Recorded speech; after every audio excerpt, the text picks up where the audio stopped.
Okay, so let's begin.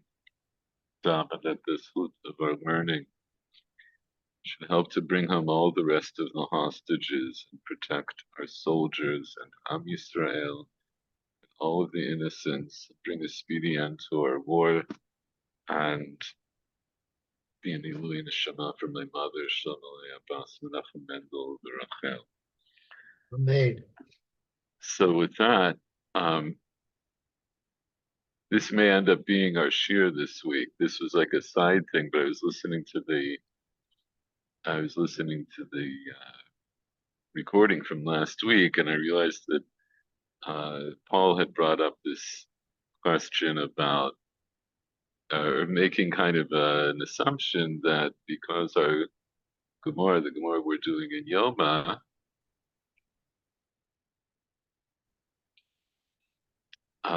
Rav attributed the phenomenon of rabid dogs to women witches who were just like playing around with the dogs and I guess bewitching them in some way. And he said something, along the lines that you see like they find the women and it's witches, and I said we have other cases of do magic also, and in other places also by Balak and also in Sefer Daniel. Not always women, but then I also mentioned this Gemara, which is really nothing to do with our Gemara. But I just thought since I brought it up, hopefully Paul will join us. But I thought I would show it to you. This particular passage is censored in the Gemara, at least Tosfos is censored in the standard Gemara. But this seems to be a reference to Jesus also in the context of sorcery. Yeah, you mentioned it last week. Yeah. So I'll show. Oh, here, Paul came just in time. Let's give him a second to connect.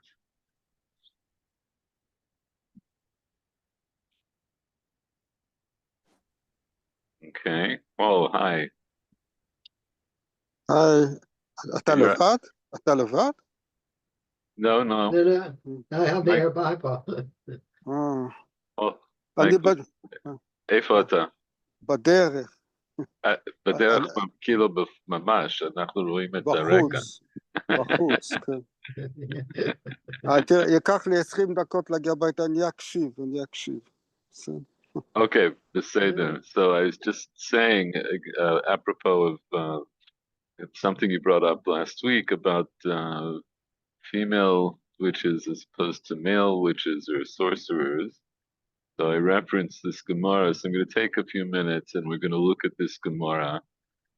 So this is on the Mishnah in Shabbat that talks about the Isur of writing on Shabbat.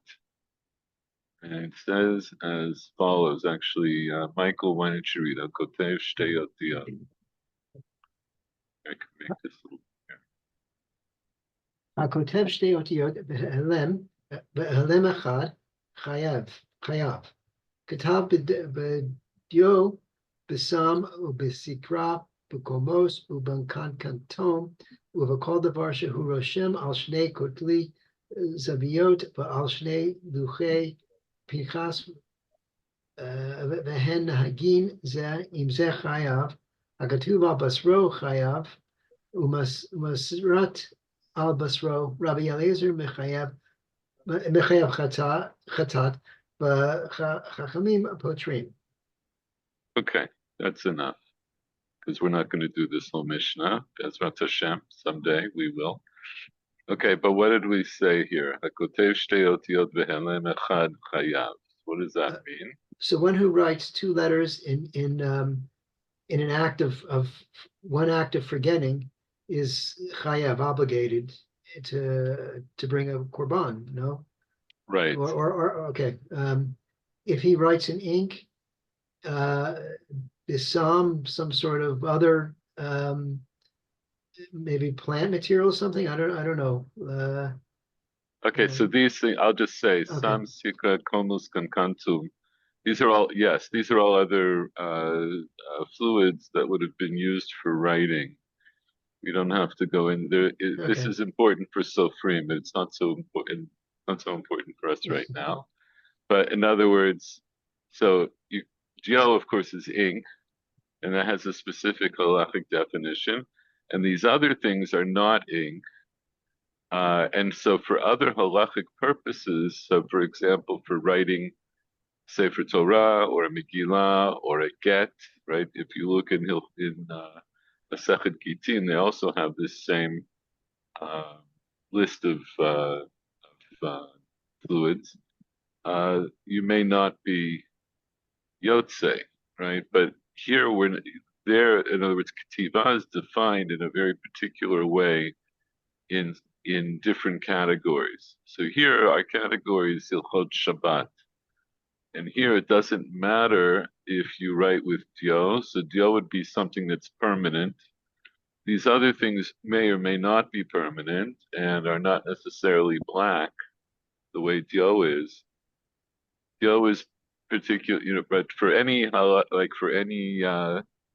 uh, any mitzvah that's associated with writing, any mitzvah say, like writing a get or writing a Sefer Torah, writing tefillin or mezuzot, those all have to be written in Dio, and these other things are not relevant.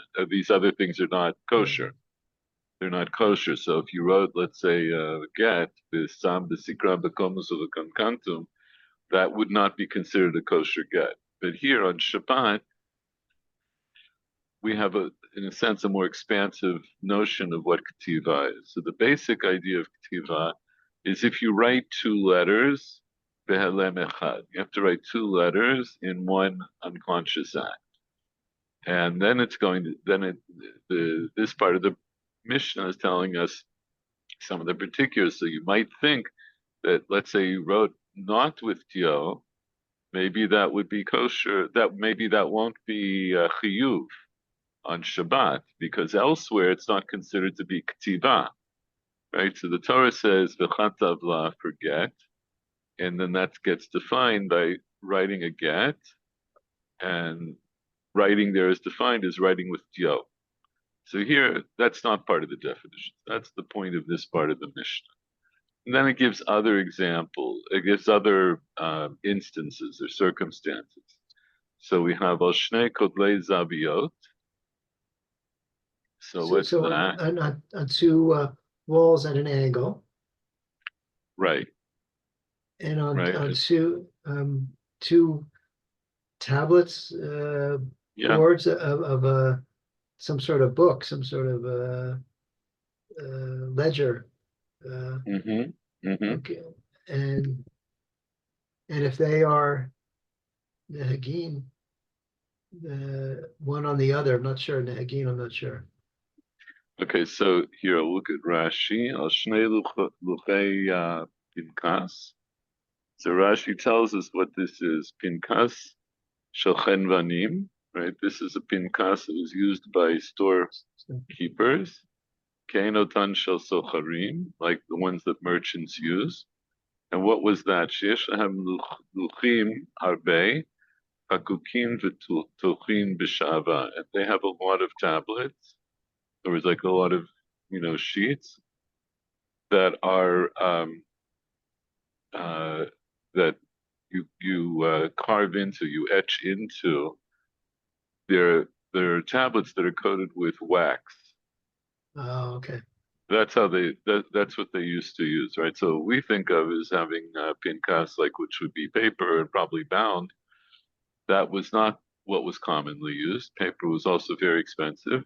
I believe that the idea of writing on a wax tab would be something that you can use for writing, but it's not necessarily permanent, right? You can you can wipe some more wax on it and reuse it. So if you write on two pieces of there's two tablets or two sheets from this pinkas, they would be like attached one to the other. See if we can get a better translation. What do they say? Parts of writing. Oh, and They then say they are read together. They say that they're read together, but the idea is because of the way they're bound. You see, it's like the same thing with the two walls that come right. to an angle, and you write one on, let's say, the north side, and one on the south, not the south side, but let's say the west side.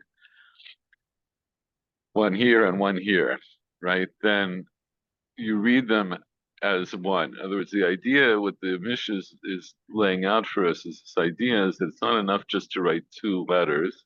You have to write two letters that are going to be read together. Oh, okay. Okay, so either they're on Shnei Kotlei Zaviyot or the Shnei Luchot Pinkas, Vehin Gin Zeim Zeh.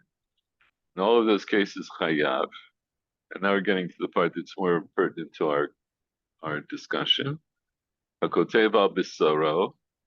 So if he writes on his flesh, he's obligated. Okay, so here the Chiddush would be also that writing on your flesh, you might consider that not to be writing because it's probably not going to be permanent. It's going to come off. And also, it's not a normal place that you use for writing. But hamisaret al bisoro. So what's misaret al bisoro? The scratches. Scratches. So that would be a tattoo, basically. Yes. If you scratch into either with or without ink, but you could scratch into your flesh, and if it's with ink, it's a tattoo. If it's without an ink, it's not necessarily a tattoo, but it will be more or less permanent because you'll have a scab over it, and then what do you call it after the scab? Scar. A scar. You'll have a scar. Rashi says hakotev al basara means you're writing on your flesh with yo, or I would say, or something else, right? In other words, that uh, you're writing with some substance because that's in contrast to saret al basara. Writing means that you would write. You're using the chiddush there is that your skin can be considered a material that's worthy of writing, that's really for writing and considered to be writing. So it's when we talk about writing, so we have these components. We have you have whatever you're choosing to write with, let's say Dio, and you have to write on something, right? You can't just put Dio in the air and have it, right? And have it be something. So it has to be sticking to something. So those are right. So it would show Hamasaret al Rabbi Eliezer is mechayev chata, v'chachamim potrin. So this question of etching into your skin, Rabbi Eliezer says you're chayav v'chata, as we said before, and chachamim are poter. Okay, so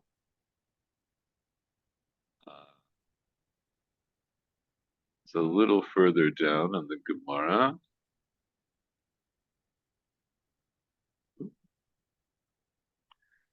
So it says, I'm going to read this because the way this breaks up is a little tricky, and I didn't make it into a special thing, so I'm just going to do the reading. So this is talking about a Mesaret al Basura. Tanya, we learn in a Braita. Amar lehen Rabbi Eliezer Chachamim.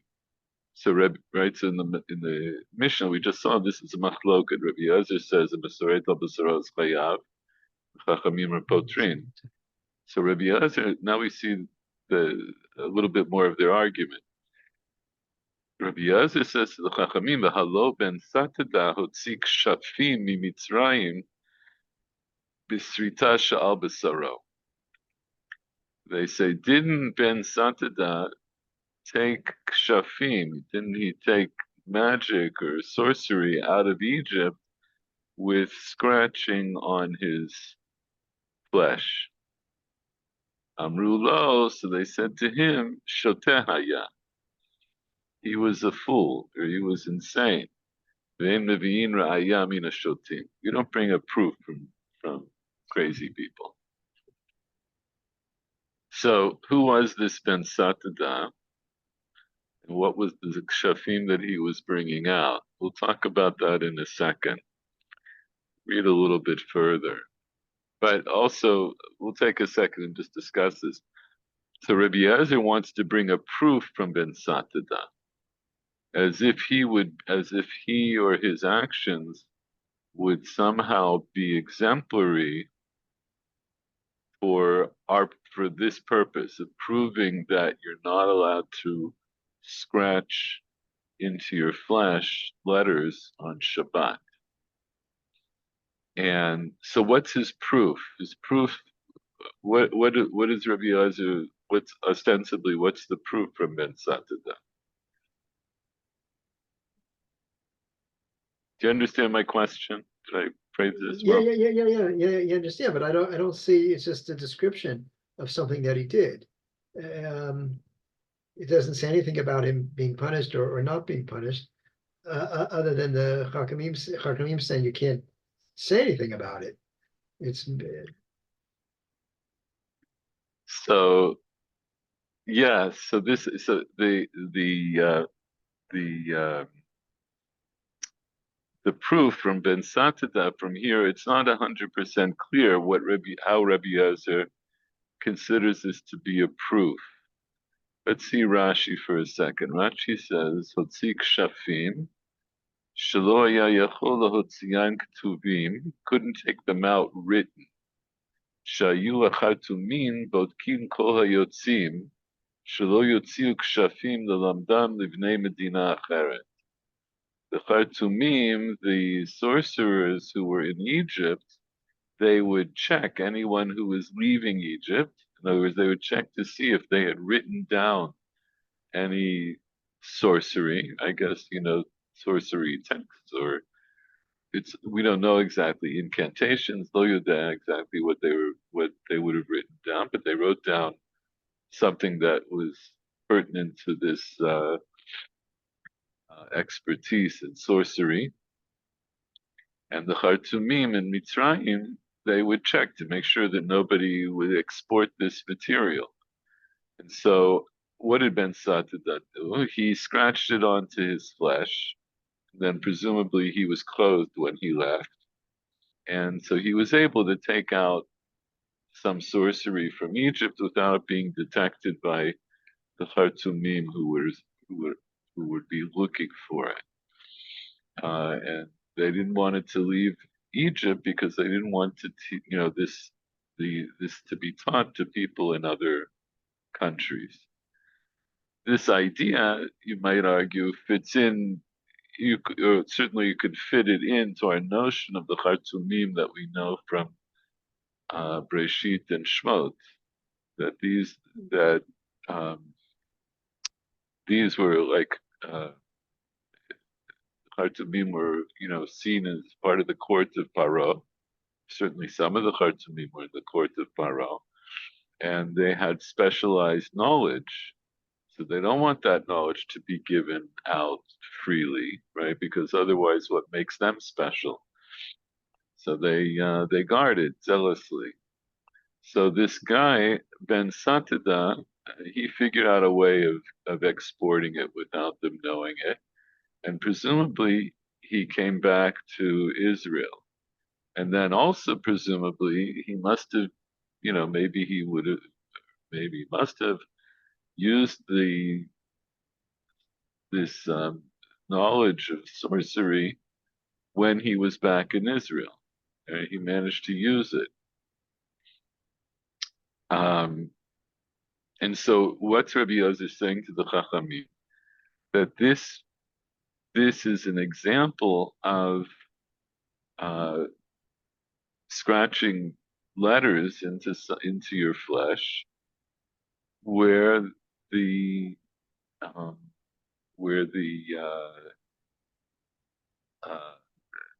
ktiva that you did, the writing that you did by scratching into your flesh, apparently worked as ktiva. In other words, it functioned as writing because it allowed him to preserve this knowledge and take it with him. So it's not saying that he did this on Shabbat. That's not the point. I see. Yeah, He's trying to prove that scratching into your arm is a form of writing because yes, we see that it was actually used.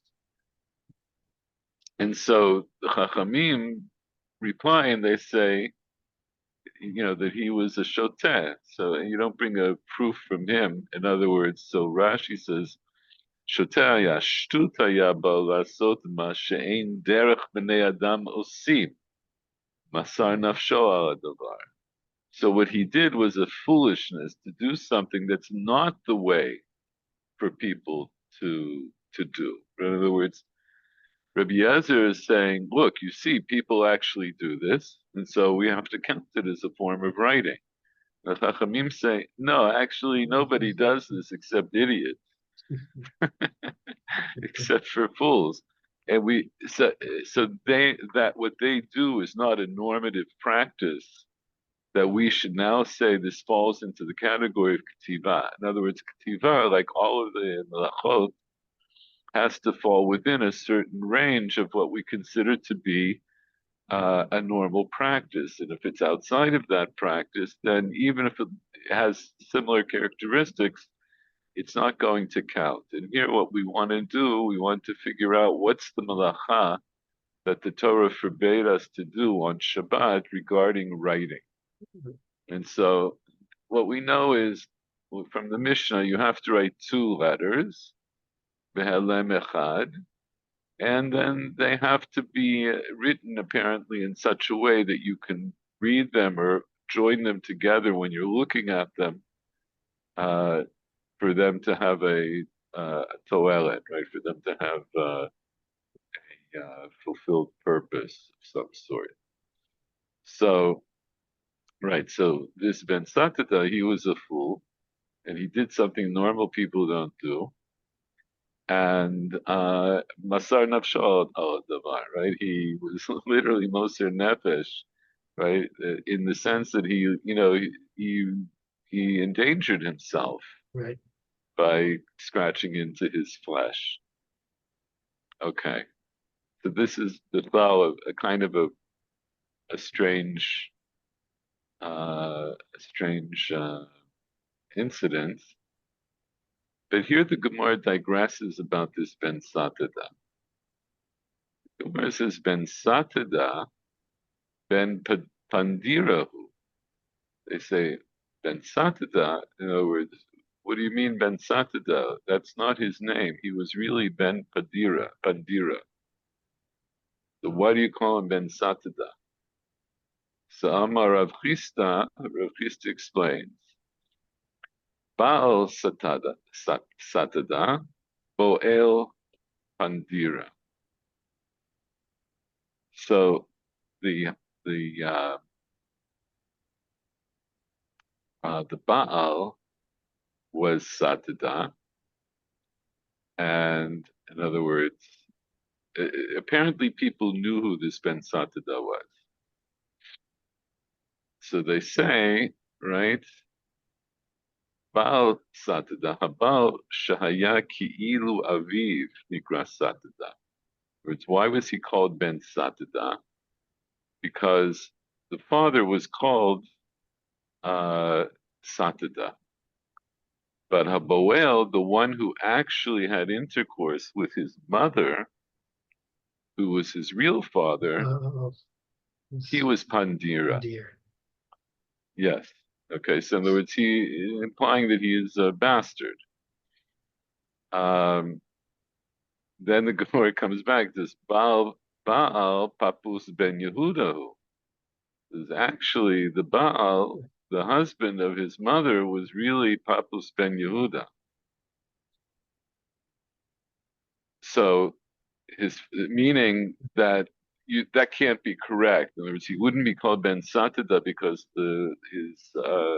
his mother's husband was Satada, because his mother's husband was actually Papus ben Yehuda.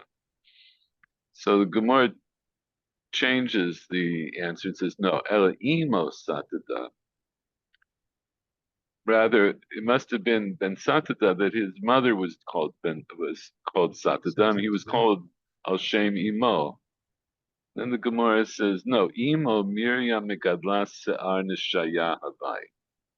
No, his mother was Miriam Megadlas Se'ar Nishaya, which literally means a woman who braids the hair of women. Someone who braids the hair of women. Megadlas Se'ar is a braider of hair. That was his mother, Miriam Megadlas Se'ar Nishaya Havai. Ella, right? So rather, Kidamri Bifum Petita, Stat Da Mibala. Rather, it's as they say in Pumbedita that this one strayed from her husband. And here in the little note, Ken Bekitve Hayad, this is how it is in Kitve Yad, Bitfus Vilna Tzunzar. I should have brought that up. Give me a second. I'm going to show you. Well, actually, I think I have it here. So this is all a little bit obscure. Yeah, The yeah. whole thing is a little bit obscure. But let's go through this because it is quite interesting. So do you see I switch now to Daf Gemara? Yeah, I see it. Okay. So this is this is the Ozva Hadar edition, which is found on the Portal Daf Yomi website. So this is essentially what it looks like in the standard Vilna Shas, but it's updated. It has more information, and so we'll see. Hold on a second.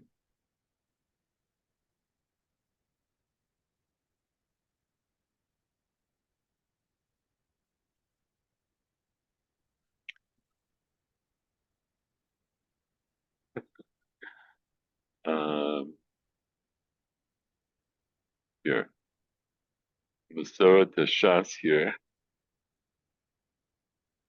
See, I don't know if I can get this. Yeah, I guess I can get it bigger. Okay, the Masorah Tashas here fills out some of what's missing in the Gemara. Ben Satada, ben Pandirahu, Amarav Chista, Baal Satada, Boel Pandira. Then the Gemara says, Baal Papus ben Yehudahu. So the Gemara says, Imo Satada, and then Imo Miriam Migadla Nishayahi, Idamar Befum Pedita Satat Min Bala.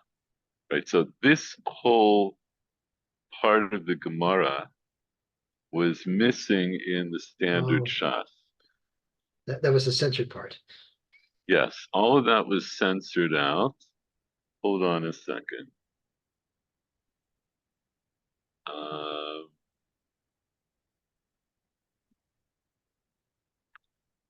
going to switch just to show you. I'm going to switch this. This is a Tzilum from the standard Vilna Shas. So in the standard Vilna Shas, this is what all it says is it goes up to the part that we learned that he was a shotem, rulo shotem haya ve'ein mivin raya min shotim, and then it stops. Yeah. This whole back and forth about Ben Satada and who was he, that's left out. And then there's Tostos here, which we're going to look at. This is also censored.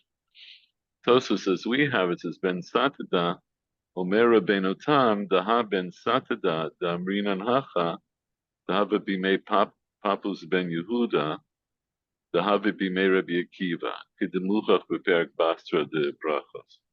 So, according to this, all it's saying that all Rabbeinu Tam is pointing out is this Ben Satada that we're talking about here was in the days of Papus Ben Yehuda.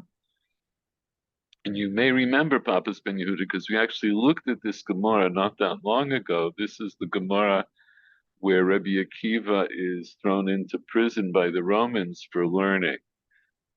And before he's, imprisoned, Pappus ben Yehuda says to him, "Aren't you afraid of being caught by the Romans?" Right? And then Pappus ben Yehuda also ended up in prison. And then he lamented the fact that he was, Rabbi Akiva was thrown in because he was learning Torah, and Pappus ben Yehuda was just doing Dvarim B'Teilim. We don't know exactly what he did, but it also raises our suspicions about what kind of person Pappus ben Yehuda was. There are other references, but anyway, so according to this, Rabbeinu Tam is just pointing out, he's just giving context, like chronological context. So now let's switch over back to the other page that we were looking at. Right, so that whole part, which is in this whole thing here, so that the Al HaTorah people put that into their text, but I don't think they put in the Tosfos. Tosfos here, second, make it smaller so I can remember. Right, so Tosfos here is the same as what we see, but it also there's an addition that we see in the Masorah Tashas, and in the addition in this additional part that's in the Masorah Tashas, we find something very interesting. So this is the censored part. Yes, there's a censored line from Tosfos. And the censored line is, you know what? I'm gonna have to keep it small because I have to go back and forth. So I apologize. But here, Ben Satada Omer Ben Otam, in our Girsa, it says Omer Ben Otam that this Ben Satada that we're talking about here was in the time of Pappus ben Yehuda. Okay, not such a big chidush, but okay. But we find out is that there's a line missing from Rabbeinu Tam, and what's missing is Rabbeinu Tam says, the Ein Ze Yeshu HaNotzri. This is not Jesus of Nazareth. It's Dafka not Jesus of Nazareth. And how does he prove that? He proves it because you see that this Ben Satada must have lived at the time of Pappus ben Yehuda, who lived at the time of Rabbi Akiva. Okay? And so we know that that's not the time of Yeshu HaNotzri, right? Yeshu HaNotzri would have been much earlier. So that got censored out, right? That got censored out. And here, there's a little bit more. Right, all right, so here's the rest of it. Yeshu Hayabi Me Yeshua ben Prachya. In other words, Rabbeinu Tam goes on and he explains that this couldn't have been, that Ben Satada couldn't have been Yeshu HaNotzri, because this was at the time of Pappus ben Yehuda, who was at the time of Rabbi Akiva. But he goes on to say, Yeshu, right, Jesus, he lived at the time of Yeshua ben Prachya, Kidemuchach beperek Basra de Sota, as is evident from the last chapter of Sota. V'lo Rabbi Yeshua ben Prachya, where this is a quote from the Gemara, and not like Rabbi Yeshua ben Prachya, shedacha liyeshu anotzi b'shtei yadayim. Not like Rabbi Yeshua ben Prachya, who pushed Jesus of Nazareth away with two hands. Rabbi Yeshua hava kadim tuvel Rabbi Akiva. Rabbi Yeshua ben Prachya lived much earlier than Rabbi Akiva. So we know that, according to the Gemara, Yeshua Notzri was somebody who lived at the time of Yeshua ben Prachya, and he was rejected with two hands, because we should look at that Gemara. But the idea is that there's this idea that when you reprove, let's say, a misguided student, you push them away with one hand, but you bring them back with the other hand. But Rabbi Yeshua ben Prachya pushed him away with two hands, meaning they completely rejected him. And then it goes on, Imo Miriam Gadlana Shayahi. right? So this is continuing from the censored part of the Gemara that his mother was Miriam Megadlana Shaya. Now, so there's a Gemara in the beginning of Chagiga. The Kama Miriam Megadlana Shaya. He v'hada Kamar beper Kama de Chagiga Rabibi havashliach gabei malach hamavet. Rabibi was found around, like he used to be in company with the angel of death. Amarle, the shluch, and he said to his agent, right, to his messenger, to agent, I think is maybe better here. The Malach HaMavet gave a task to one of his underlings. Zil Aitil Miriam Megadlaya Neshaya. The angel of death said to go and bring me Miriam, who's Megadlaya Neshaya. Mashma Shaita Bimei Rav Bibi. So that would imply that this Miriam Megadlaya Seyar must have lived at the time of Rav Bibi, which was much later. Rav Bibi is in Amora, it's much later. Shaita Bimei Rav Bibi, Miriam Magdaya Neshaya Acheret Aita. This was a different Miriam Magdaya Neshaya. Either it was somebody else who was also called. In other words, because Megadla Seyar Neshaya, it's not her name, but people would have. Miriam is a common name. So Miriam in that in any given generation or in any given place might be known by, if she had a profession, what she did, right? What her profession was. Mashma Shaita Bimei Bibi, Miriam Megadaya Neshaya Cheret Aita. So this was a different Miriam Megadaya Neshaya. Inami, either that, Malach HaMavet Hayam Mesaper Rav Bibi Maaseh Shira Kvar Mizman Gadol. Either that, or the story that he's telling, that the angel of death is telling Rav Bibi, is a story that happened a long time ago.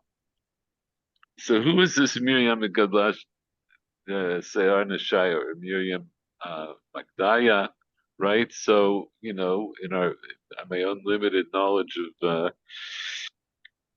Christianity and Christian history, so we know that there's a character, Miriam Magdalena, right? Mary Magdalene. And they're actually, again, I'm not an expert in this, but it's something I looked into a little bit over the years here and there. So there are different opinions about how Miriam Magdalene got her name. But this is one of the theories, that her name, she was called in Aramaic Miriam Megadla Seyar Neshaya. Another possibility is that she came from a town called Migdal. Yeah. Right? There's a town up north called Migdal, and she was Magdalena, so she was from Migdal. But here there's an indication that she was Megadla Seyar Neshaya. And I'm sorry, I didn't take the time, and maybe Jasper brings this down.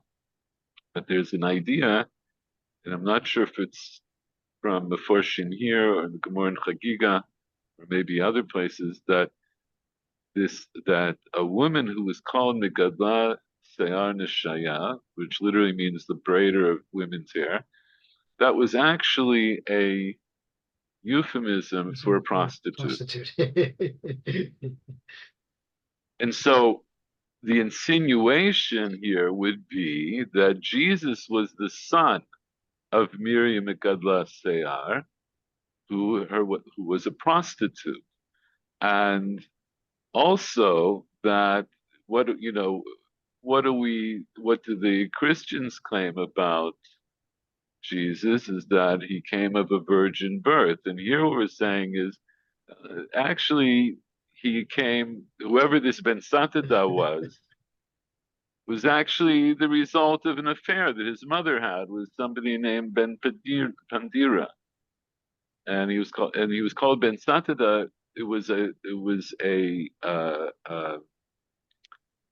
like an insult about his mother, she was Satida. She was the one who had strayed from her husband.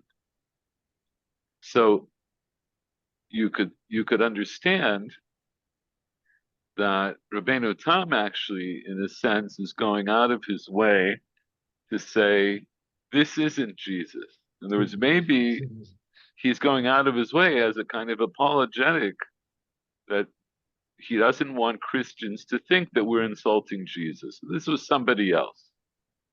And that's why he talks in that right. So that's why he talks about it so much. And this last part that I read, okay, then I'll highlight it. But this last part that I read, this is a whole section of Tosfos that got censored out. In other words, it just got pulled out. The censorship, and there are other places in the Gemara that seem to reference Yeshu. Some cases, it seems more clear that it probably is. In other places, like this one, it's actually not so clear. The Gemara never uses the term Yeshu, but it seems to be something that, by Rabbeinu Tam's comment, that people understood maybe this is talking about Jesus. And so Rabbeinu Tam had to, felt he had to say something about it. So this is quite a digression from what we were learning, but I just thought since it came up, it would be interesting. And in terms of what Paul brought up last week, so I see that the other thing it tells you is that this idea that Ben Satida was Jesus, you could also say it fits into this notion of Jesus as somebody who was like a miracle worker, right? Yeah. So how do we explain these things that he did?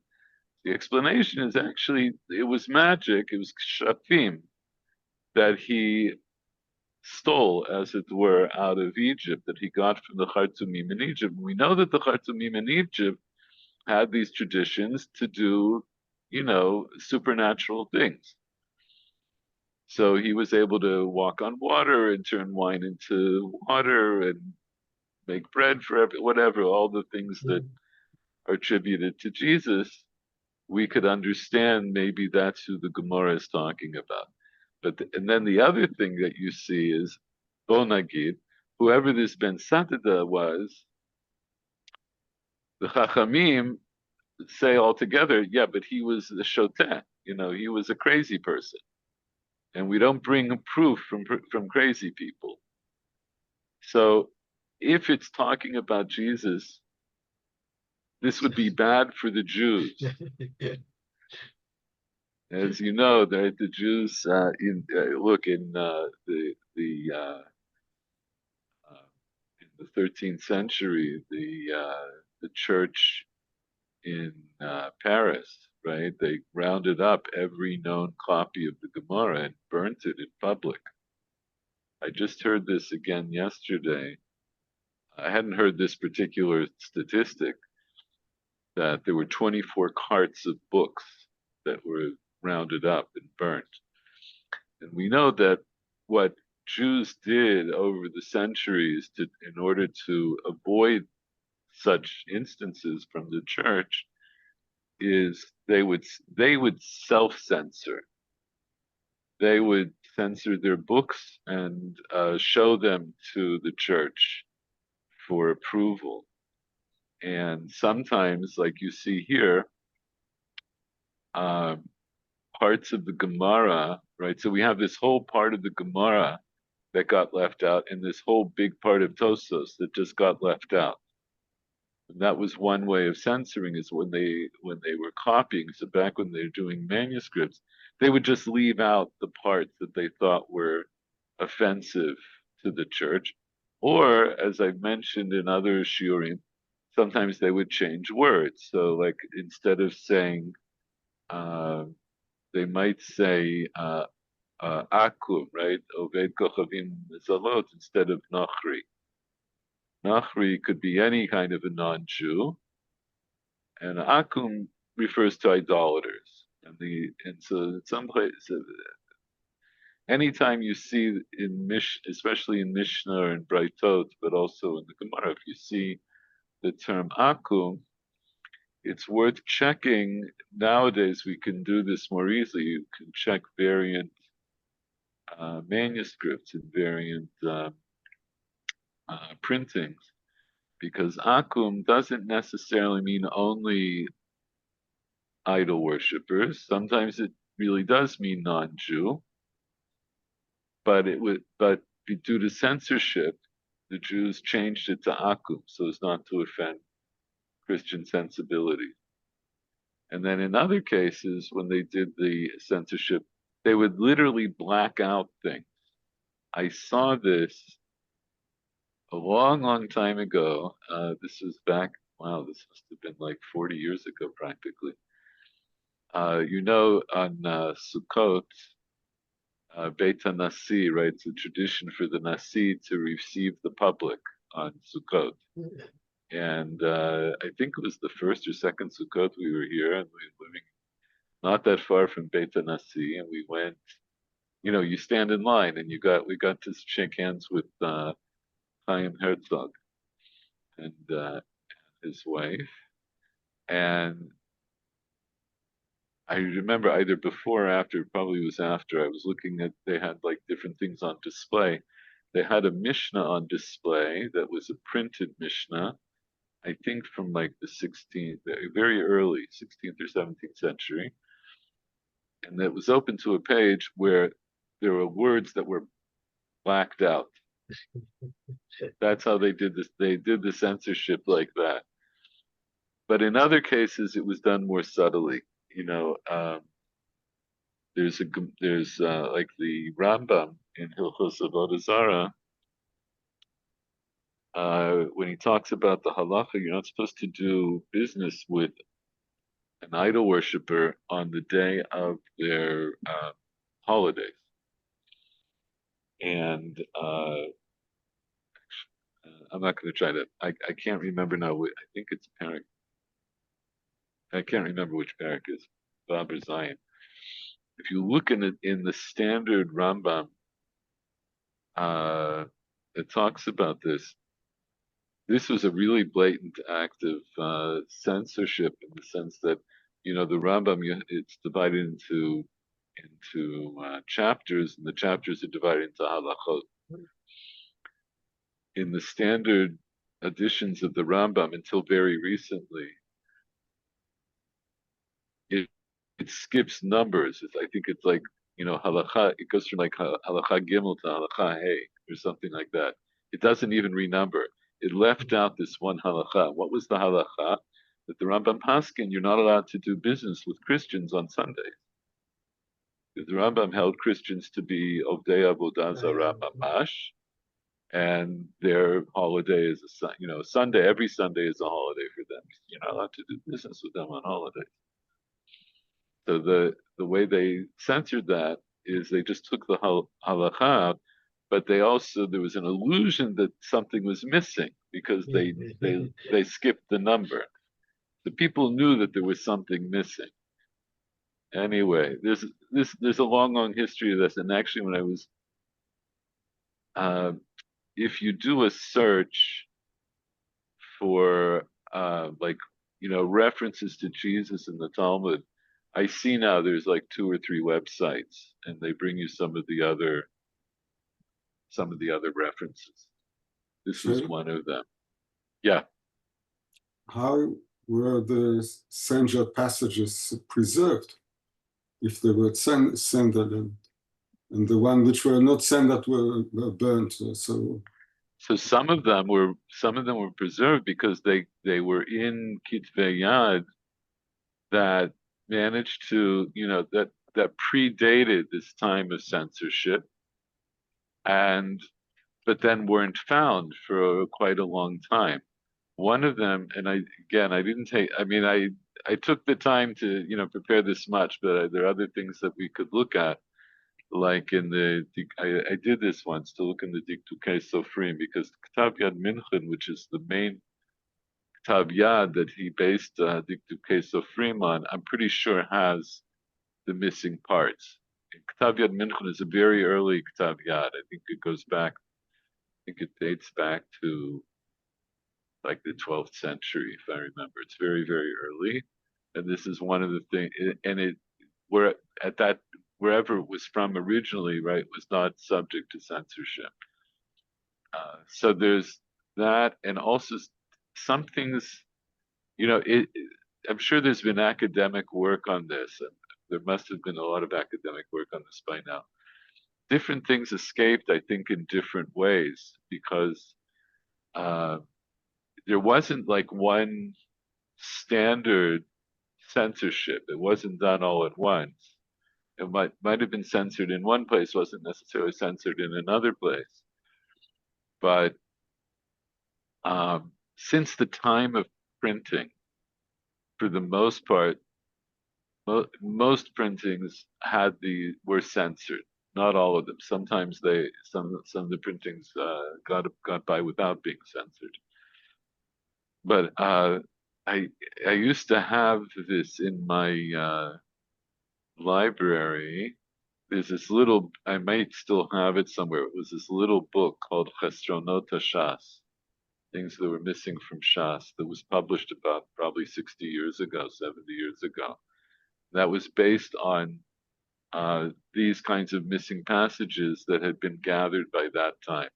But we know already in the late 20th century, when Jews had access to more libraries, including wide access to the Vatican Library, they were able to find a lot of these things.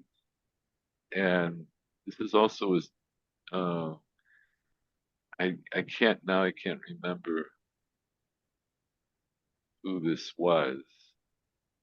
I don't think this was Rabinovich, somebody else.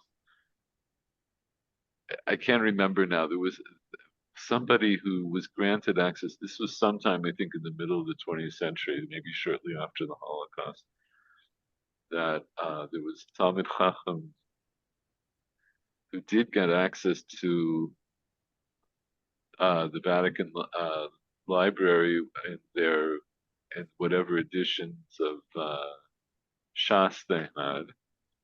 And I think, as I recall the story at the time, they would allow him free access to look at this edition of the Talmud, but they wouldn't allow him to bring in any writing material. And of course, back then there wasn't, they wouldn't bring cameras or anything like that.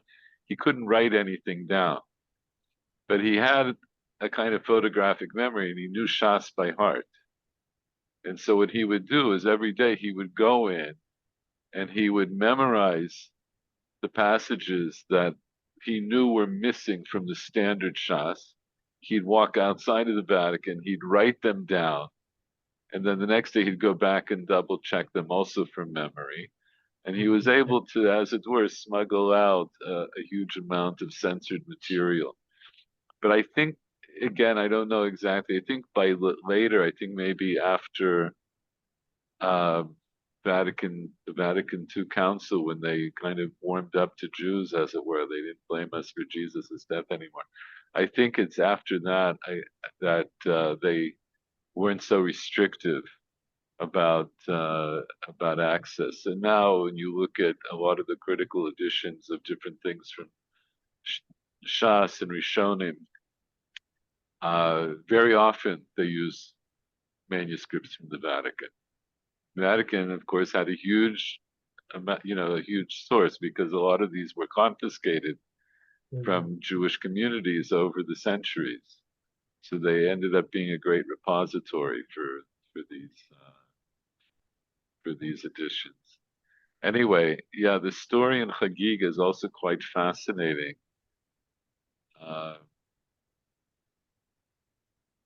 Hold on a second. Since I think this is, like I said, I think this is going to end up being our shiur for today. So I'll just do a little bit more about this. I'll show you. Fascinating gemara. No, I think it's no.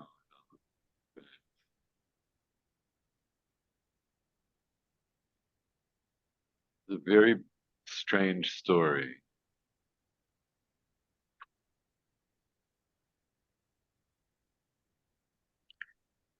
Rav Yosef,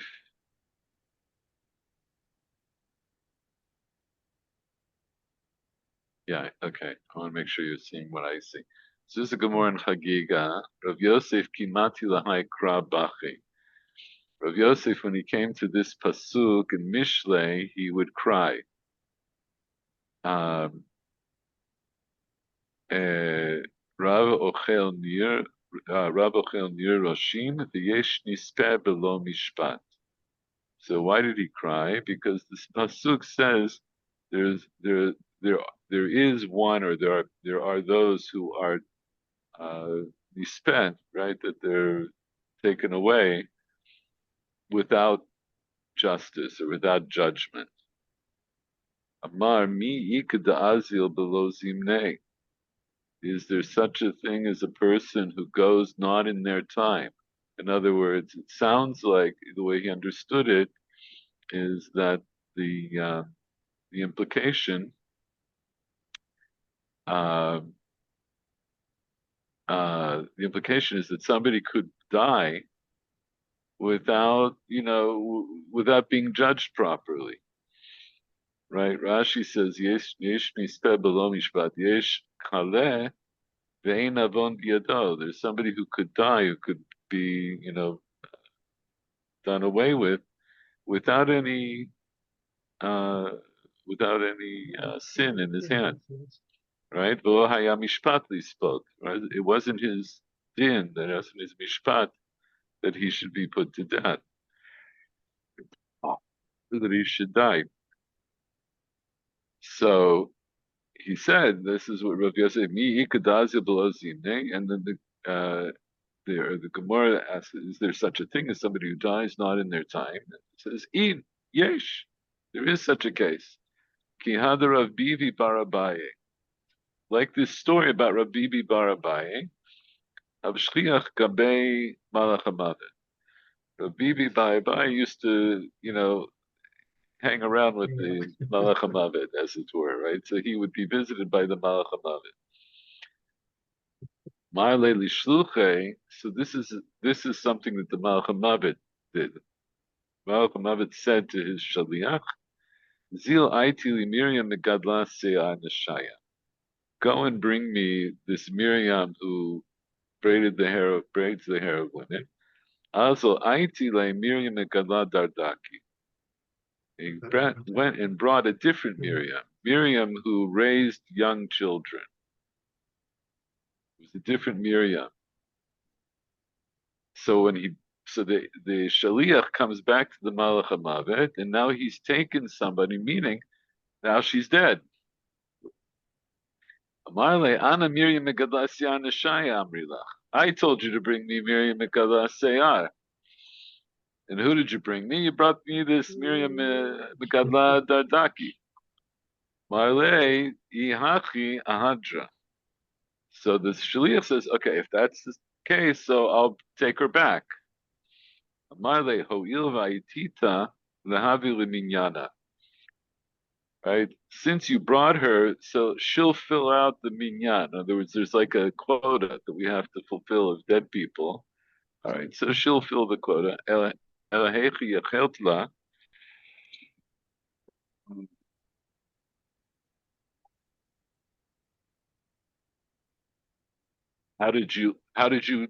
Literally, um, how were you able to? In other words, how did you overcome her? Because it wasn't really her time to go.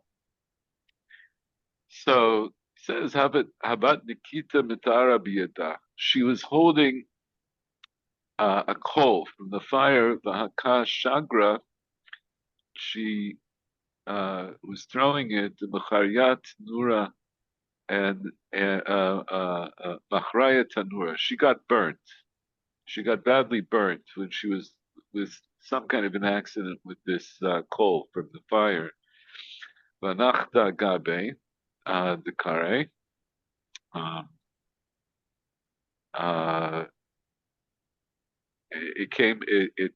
The coal apparently fell on her leg, and burnt her. Kadcha v'itra mazala. And then her mazal, right, her fortune then was harmed by Tita, and I brought her.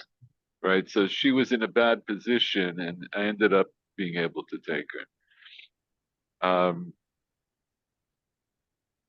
Amarle Ravi. So this is right. This is a discussion. This is something. This story is a story that Malcham Mavet is telling Rabbi Barabai. So Amarle Rabbi Barabai. So Rabbi Barabai says, "Itlachu reshuta l'meibad hachi." You have permission to do this. Amarle. And so the Malcham Mavet says to him, "V'lo k'tiv yesh nisbeh b'lo mishpat." Doesn't it say? Right? In other words, we know from from Tanakh that there is such a thing as somebody who dies without mishpat. Anyway, it goes on. It goes on a little bit further, but it's a fascinating thing. There are other. This is one of the places where the Gemara talks about this idea of people who have gone before their time. There are other places, but this is one of them. Again, this is very far afield from the Gemara that we're learning, but I should have prepared a whole sheer on this, but I'm doing this kind of off the top of my head now. Anyway, yeah.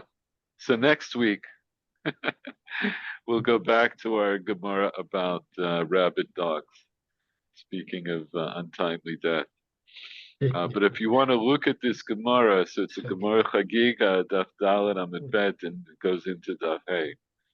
I have found it very interesting. I'm not going to go into all the things I find interesting in it, but it's been very, I don't know, I found it very insightful in a lot of ways.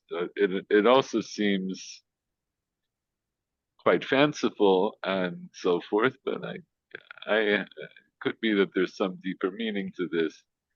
If there is a deeper meaning, or maybe this is just the plain meaning, that it's to tell you, even though this sounds like a kind of a comic story, it is to tell you that maybe there is such a thing as people who die before their time. There is such a thing as people who die before their time. And what does that mean? What does that mean to die before your time? And also, what happens to those people? So again, based on other Gemaras, might come to the conclusion that people who die before their time don't. They live in a kind of a limbo between this world and the world to come, and that fits into other, tales about ghosts or people who still have a presence in this world, but their bodies are no longer with us. So, connecting a few other things which I didn't bring. There are other Gemaras that allude to that. Like, you kind of fuse them together, you might come to some of these conclusions. All right. Anyway, any last questions or comments? No. Okay. So I hope this was enlightening. Yeah, very good. Thank you. It's very interesting. Okay. Take care. All right. Oh, Tagish Tov. Good night. Bye bye.